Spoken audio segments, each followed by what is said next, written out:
Nine TV Telugu digital news కు స్వాగతం. రానున్న పార్లమెంటు ఎన్నికల్లో republic party of India RPI తెలంగాణలోని అన్ని స్థానాల్లో పోటీ చేస్తున్నట్లు జాతీయ ఉపాధ్యక్షులు బైగల నాగేశ్వరరావు తెలిపారు. ఈ మేరకు పార్టీ రాష్ట్ర ముఖ్య నాయకుల సమావేశం బాగ్లింగంపల్లి సుందరయ్య విజ్ఞాన కేంద్రంలో నిర్వహించారు. ఈ సందర్భంగా వారు మాట్లాడుతూ ఆర్పీఐ పార్టీని అంబేద్కర్ స్థాపించారని గుర్తు చేశారు. నేడు అథావాలే ఆధ్వర్యంలో ముందుకు సాగుతుందని కొనియాడారు. ప్రతి ఒక్కరూ సహకరించినప్పుడే పార్టీ అభివృద్ధి చెందుతుందని స్పష్టం చేశారు. తెలంగాణ నూతన ఇన్ఛార్జిగా రత్నప్రసాద్ నియమించినట్లు తెలిపారు.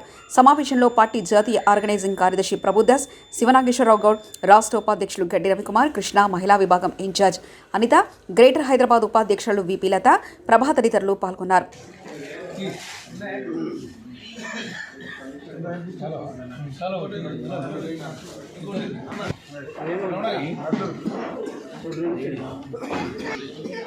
అలానే ఆధ్వర్యంలో మేము పార్టీని పనిచేస్తాం, అద్భుతంగా నడిపిస్తాం.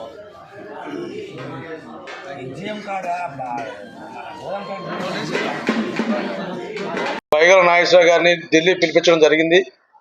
పిలిచి నేషనల్ ఉపాధ్యక్ష పదవి మీకు ఇస్తున్నాము, బాధ్యతగా నిర్వహించండి, సౌత్లో మంచి అభివృద్ధి చేయాలని తెలుగు రాష్ట్రాలనే కాకుండా 33 రాష్ట్రాల్లో కూడా ఎవరికి పోస్టు నేషనల్ ఉపాధ్యక్ష పదవి మన తెలంగాణకి రావడం చాలా గర్వకారణం.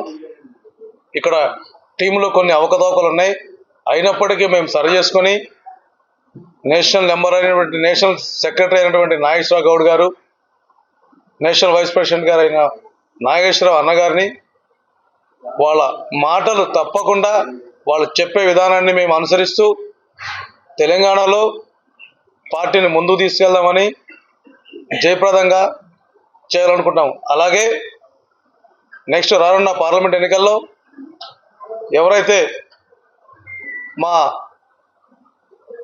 ఇన్ఛార్జీలు ఉంటారో వాళ్ళ బయోడేటాలు మొత్తం తీసుకొని వీళ్ళకి అప్పచెప్తాం. వీళ్ళ ద్వారా ఢిల్లీ వెళ్తాయి. ఢిల్లీ తర్వాత వాళ్ళు చూసి ఫైనల్ చేస్తారు. ఎలక్షన్ కూడా ముందుకెళ్తామని జయప్రదంగా చెప్తున్నాం. అలానే నాగేశ్వరరావు గౌడ్ అన్నగారు, నాగేశ్వరరావు అన్నగారు వీళ్ళ ఆధ్వర్యంలో తెలంగాణలో ఉన్న 33 జిల్లాల్లో కమిటీలు వేసి ముందుకు తీసుకెళ్తామని ప్రార్థిస్తున్నాం. Thank you. 1956 సంవత్సరంలో అంబేద్కర్ గారు స్థాపించారు. ఇది మొత్తం బడుగు బలహీన వర్గాల కోసం, దళితుల కోసం, ఎస్సీ ఎస్టీ బీసీ మైనారిటీల కోసం స్థాపించింది. దీన్ని వాళ్ళ అభ్యున్నతి కోసము వాళ్ళు ఏ విధంగా అభివృద్ధి చెందాలి, విద్య, వైద్య మరియు ఈ ఆర్థిక రంగాలలో వాళ్ళు అభివృద్ధి చెంది దేశంలో సమానంగా అందరితో సమానంగా ముందుకు పోవాలని చెప్పేసి ఉద్దేశంతో స్థాపించిన పార్టీ. ఆ పార్టీ స్థాపించిన కొన్ని రోజుల తర్వాతనే మన అంబేద్కర్ గారు ఆయన గతించిపోవడం వలన తర్వాత ఆ పార్టీ కొన్ని రోజులు బాగా పైకి వచ్చి బాగానే పనిచేసింది. తర్వాత ఇప్పుడు ప్రతి దగ్గర ఆర్పీఐ అని చెప్పేసి చాలా స్టేట్లలో ఉన్న స్టేట్లలో అన్నిట్లలో Republican party of India Athawale గట్టిగా పనిచేస్తూ ఉంది.